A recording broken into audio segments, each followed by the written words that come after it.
Hi, magandang araw po muli sa inyong lahat for our second reading of the day.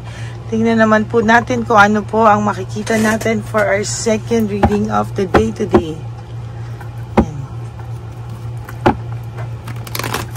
Balasahin lang po natin ito.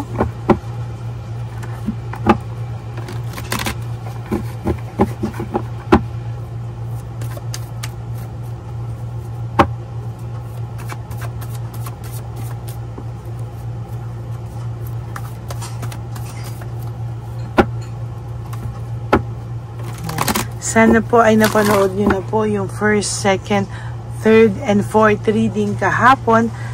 Medyo naiwanan po yung ating fourth reading dahil gabi ko na po siya na-upload. But I hope mapanood nyo po siya ngayong araw na to. Ganon din po ang second, third, and fourth reading. No? Medyo naiwanan po siya kahapon. At ang second, third, and fourth reading po ay naiwanan kahapon po. No?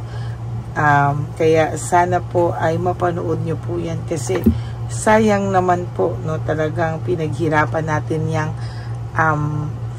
kahit kahapon po talaga sobrang sama ng pakiramdam ko, talagang tumayo po ako para sa inyong lahat. Ganyan ko po kayo kamahal, kaya sana po ay mapanood nyo po yung second, third, and fourth reading kagabi, no. Still a very very powerful reading po, no, at sana po ay mapanood nyo pong lahat. Okay, pili na po tayo ng 20 cards.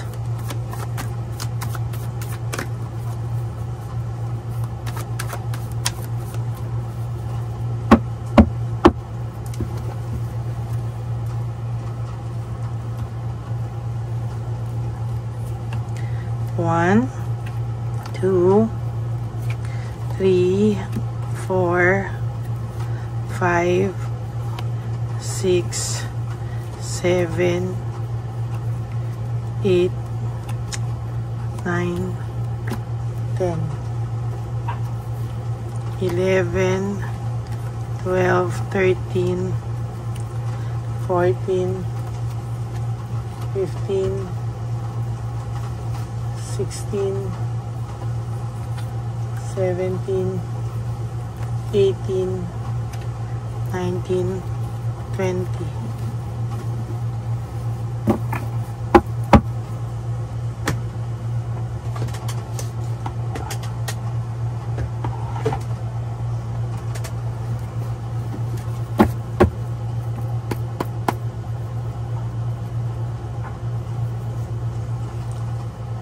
Yung kandila pala po natin ay atin munang buksan.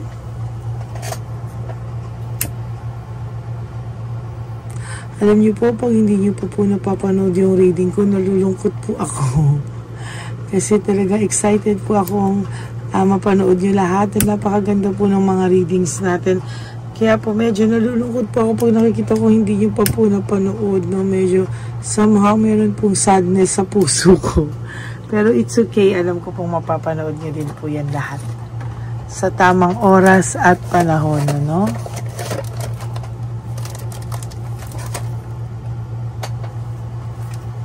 Okay, game. Ang tao pong ito ay makakaramdam ng lack of resources, very unstable, no? Ito pong taong to ay hindi po siya, hindi niya po ito maiiwasang maisip ka, no? Bakit? Sa lahat daw po ng problema niya sa buhay, lagi ka daw talagang nasa tabi niya. Kaya ito pong mga dumadaan sa kanyang problema ngayon, totally ay naninibago po siya na pag hinaharap niya po ang problema niya, siya po ay mag-isa na. Meron po itong third party, pero sabi ko nga po sa inyo, kahit po ito ay may third party, no? Hindi niya po nararanasan. For those of you na hindi pa po sila naghihiwalay, hindi niya po nararanasan yung pagmamahal na ibinigay mo sa kanya, no? For some reason, ito pong taong to ay talagang nakakaramdam ng medyo cold po sa kanya yung third party, no? Sa umpisa lang po ito naging malambing, sa umpisa lang po sila naging sweetie-sweetie, pero sa totoo lang po, after that, ay talagang nakaramdam din po siya ng pagsisisi sa pag-alis niya sa'yo, no? sa nakikita ko po dito, meron po siyang fear and confusion, no? Alam niya po na marami na pong balita ang nakarating sa iyo, at alam niya po na talagang sobra po talaga ang epekto nito sa kanya. Po, takot na takot po siya na yung lahat po ng kasinungalingan niya ay pinagbibigyan mo lang, at yung lahat po ng kasinungalingan niya ay alam mo na po, no? Sa totoo lang, ito pong taong to talaga ay nakakaramdam ngayon ng sadness, depression, negativity. Hindi niya po kasi alam niya po na nakalusot po siya sa lahat ng mga pagsisinungaling niya po sa iyo, no? Pero sa totoo lang po, hindi niya po alam kung hanggang saang level na po ang alam mo, no, na pinapalusot mo lang po siya talaga, no? Kaya po ito po ay natataranta kasi sa totoo lang, hindi niya po alam kung ano po ang alam mo, hanggang saan nakalalim ang alam mo sa lahat ng pagsisinungaling niya sa iyo.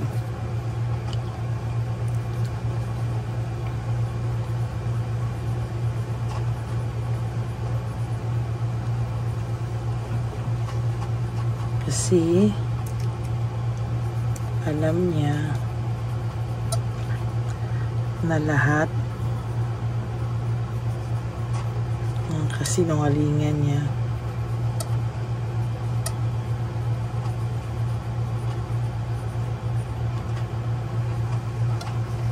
ay nabuking mo na lahat.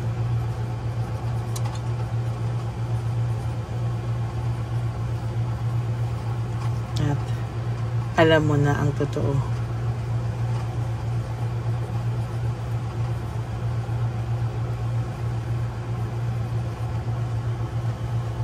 Natataranta po siya kasi alam niya na yung mga palusot niya po sa'yo, no? Alam niya po yung mga palusot niya po sa'yo. Alam niya po na lahat ng kasinungalingan niya ay nabuking mo. At talagang alam mo na yung totoo. Hindi niya nga po alam kung gaano kalalim, no, yung alam mo sa kanya. Hindi niya po alam kung ano po yung talagang gagawin niya. Totally po, no? Siya po ay nahihirapan. Hindi na po niya alam kung hanggang saan ba talaga ang alam mo sa buhay nito, no? Nakakaramdam po siya ng frustration at dahil sa parang pakiramdam niya, siya po ay binabalikan ng tadhana. Pero kahit ganito, no, ma-pride pa rin po siya at talagang ang tikas po ng mukha nito, ayaw po niyang umamin, ano? At meron po siyang rule na kahit anong mangyari, magkapilipitan man ang leeg, hindi po siya aamin, ano? Ang dami na pong dumadating sa kanyang bad luck, ang dami na pong dumadating sa kanya na talaga ang dami na pong dumadating sa kanya na mga karma, pero sa totoo lang po, no, ay siya po ay nananatiling deadma, tahimik, no, hindi umaamin. Kahit booking na booking mo na, hindi aamin. Kaya ang dami niya pong unresolved issues at emotional baggage. Yung po bang daladala niya, no?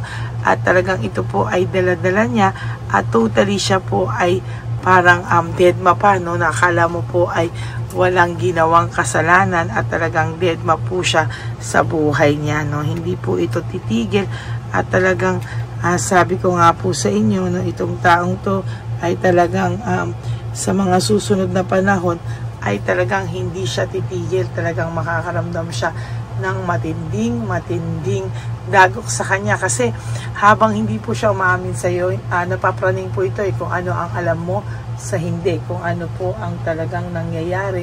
At talagang sa nakikita ko, siya po ay makakaramdam ng matinding pagkabagabag, no? Kasi nahihirapan po siya, no?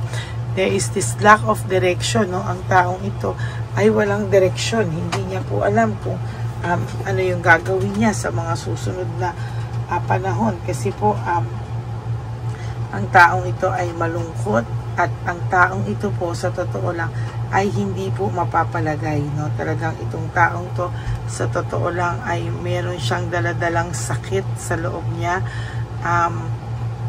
At talagang sasabihin ko sa iyo, matindi po yan.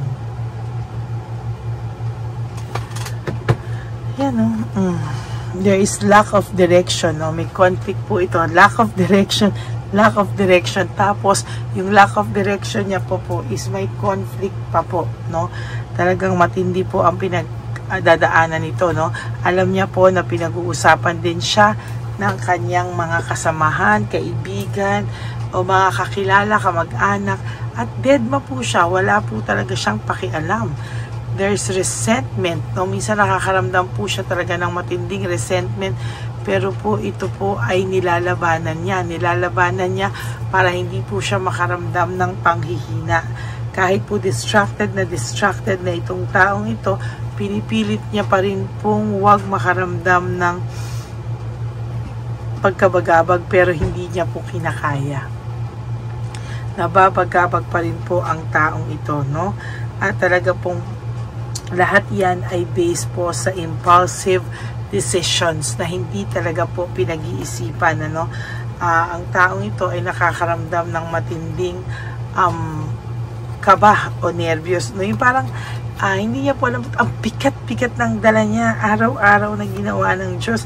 Para po siyang nawawala sa sarili, nagsi-self-pity, para po siyang mabubuang na hindi niya alam, no? Na parang hindi niya alam kung ano yung nangyayari, bakit po siya nakakaramdam ng matinding ganyan, ano, or dagok sa kanya, no? Meron po siyang nararamdamang loneliness and isolation, ano? Pakiramdam niya po, sobra po yung emptiness niya at hindi niya po kinakaya, no? There's this lungkot, no? Very disconnected po ang taong ito. Dinidisconnect niya po ang sarili niya sa lahat dahil po alam niya na alam ng mga tao na siya po yung siraulo o naging siraulo, naging gago sa inyong samahan, at siya po ang nanggago, hindi po ikaw. Nung una po ay akala ng mga tao, oo nga, no? Parang ganito, pero nung bandang huli nalaman po nila talaga na hindi po, no? Talaga, at talagang makikita niyo po talaga dito na siya po ay nakakaramdam ng bagabag, no? Siya po ay nai-stress at siya po ay hindi makatulog.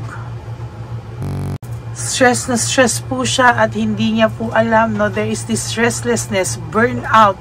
Talagang kahit ano pong gawin ng taong ito, siya po ay nabe-burn out talaga, no? Nakakaramdam siya ng galit at parang gusto niya pong manuntok o manabunot o kung ano man ang nararamdaman nito dahil hindi niya po maramdaman bakit bisit na bisit siya, bakit ang bigat po ng loob niya, no? Kasi po natataranta siya, talaga nababother siya. Ano yung alam mo? Sa dami-dami ng effort niyang magsinungaling, bakit daw nalaman mo? Eh, ikaw pa po may alas sa NBI ka, no? Lahat kaya mong alamin pag gusto mo, no? So, yan po ang ating second reading of the day. I do hope na naka-resonate kayo, and if you do, can you please give me a like and comment down below para naman po malaman nyo, malaman ko po kung ano po ang inyong mga reaction. Okay? Maraming salamat po sa inyong lahat, and may God bless you all. And for those of you who would like to have a private reading with me, you can message me po at Lady Lee Elena. That's LADYLY Elena. Nasa dulo po yan ng ating video. Diyan nyo lang po ako makokontak. That is my only official and legit FB account. Ganon din po, nilabas ko din po ang fake account ng Lady Elena na kung saan siya po ay nangangwarta ng mga tao, nag-hack ng account, etc. Kaya ayan po, no? Kaya pagpasensyahan nyo lang po, wag po kayong pumatol, wag nyo lang po siyang pansinin na lang, no? At gumagawa rin po siya ng mga bagong account ng mga doktor-doktor, kung sino man po yung Poncio Pilatong doktor, kwak-kwak na yan, ay mag-ingat po kayo sa lahat. Okay? Maraming salamat po sa inyo, at sa lahat po sa inyo, thank you for not skipping ads. Thank you for watching all the videos. Sana po ay mapanood nyo po yung second, third, and fourth reading kahapon bago po kayo tumalon sa first reading of the day at second reading of the day. Kaya minsan hindi ko muna po nilalabas, no, yung reading of the day para mapanood nyo muna po yung kahapon. Kasi po, para pong gabi ko na po upload, yung 4th, no? So, para magkaroon kayo ng time na panoorin kasi para hindi po siya mapatungan, no? Anyways, maraming salamat po, and for all my loyal, solid, and faithful Lady Elena family, I love you all from the bottom of my heart. Ang lagi ko pong payo sa inyo is just to live one day at a time. You wake up each morning, you do 3 things that will make you happy for the day. Enjoy your life, prioritize yourself, forgive yourself, and always be grateful that we are still alive and we have this chance of, alam niyo yun, bumawi sa ating mga sarili at itama ang ating mga pagkakamali sa ating mga sarili. And also, you have to realize that life is so short. Don't make it shorter by stressing yourself from all the pains and heartaches na binigay sa inyo na kahapon. Just surrender everything to the divine universe and just let go and let God write your life and love story. I will be back for another set of reading. Huwag po kayong mawawala. Ako po ay magbabalik, pero panoorin nyo muna po yung 2nd, 3rd, and 4th reading kahapon, and of course yung 1st reading kanina bago po kayo tumalon dito sa ating 2nd reading of the day. Okay? And for those of you who would like to give me a super thanks for this video, I would really appreciate that and love that from the bottom of my heart, because tayo po ay nag-iipon na para sa ating One Love a Day. Nagaganapin po natin maybe 4th week of Feb or 1st week of March. Kaya maraming salamat po sa lahat sa inyo. I love you and God bless you all. Bye! Okay, update po, may nagpanggap pong subscriber natin na siya po ay magpapahula sa fake na Lady Elena, kaya ayan, hinihingan po siya ng $80 at ang cell po niya ay nabigay at nakuha. Ang pangalan niya po sa cell ay Julian Albert, no? Siya po ay may cell account din, kaya mag-iingat po kayo. Ayan po, no, kung sino man po yung scammer na Julian Albert na yan, no, iinsensuhan po natin yan para siya po ay makonsensya. Kung wala man po siyang konsensya, at least po bumalik sa kanya lahat po ng kanyang ginagawa, at maling-mali po yan, ano. Basahin niyo po lahat yan, makikita niyo po, ayan po ang cell number niya at Julian Albert na yan, ano, para po talagang mai-report din po natin yan na siya ay gumagamit ng cell account na Julian Albert. Mag-ingat po kayo. Ayan po yung number niya, ayan po yung pangalan niya. Huwag po kayong magpauto. Nakita nyo naman po, no, napakalayo po ng pangalan ko sa pangalan ng pinagsisendan nyo po ng account o ng pera. Kaya mag-ingat po kayo at beware sa scammer na to. At talagang ayan po, pinost ko po ang kanyang pangalan dito para maging babala po sa inyong lahat. Maraming salamat po. At mag-ingat po kayo, paki-report po ang page na yan, ang messenger niya na Lady Elena. Maraming salamat po and God bless you all. Ayan, sa susunod po makikita niyo yung account niya na i-report niyo. Salamat po na marami. Magandang gabi po ulit sa inyong lahat. Ako po ay muling nagpapaalala sa inyo na mayroon pong lumalabas sa FB at Messenger account na fake account po, no, nang hihingi po ng $25 through PayPal, at hindi po yan totoo. Huwag po kayong maniwala dyan. At pag sinabi mo po na gusto ko pong marinig ang boses nyo or makita kayo, ang sasabihin po ay magbibigay kami ng link, buksan mo yan, at pagkatapos ay makikita mo ako. Huwag po kayong maniniwala dahil yan po ay hindi totoo. Yan po ay isang malaking scam na pag binuksan nyo po ay mahahack po lahat sa inyo. Mahahack po ang inyong mga personal details. Lahat ay mahahack. Ako po ay nalulungkot na ito po ay nangyari, ngunit sa talagang may mga tao pong masasama at may mga tao po talagang hindi makatiis na hindi gumawa ng masama sa ibang tao. Pero maging aware po sana kayo, tulungan nyo po ako, i-report po natin yung fake na yan at sa FB para siya po ay mawala na at wala na po siyang mabiktima pa, no? Nandyan po lahat ng details at maraming salamat po sa inyong lahat. Maraming salamat po sa inyong lahat at mag-iingat po kayo.